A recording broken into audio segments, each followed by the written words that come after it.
شما کشک بادمجون رو چه مدلی درست میکنید که بیشتر بهتون بچسبه؟ این مدلی که من درست میکنم اصلا نیازی به سرخ کردن و روغن زیادی نداره و خیلی سریع هم آماده میشه. اول بادمجونا رو بشورید، پوستش رو بگیرید و مکعبی ریز کنید. با آب و نمک تلخیش رو هم بگیرید.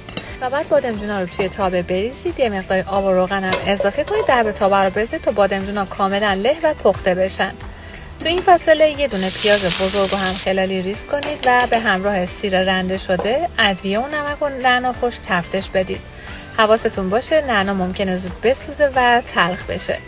کشک رقیق شده رو هم بریزید، یه مقداری گردوی خرد شده و بعد یه کمی که مواد با هم مخلوط شدن و تفت خوردن به بادمجونا اضافهش کنید. در تابه رو هم بذارید تا مزه ها کاملا به خورد هم بره و یه کمی به روغن بیفته.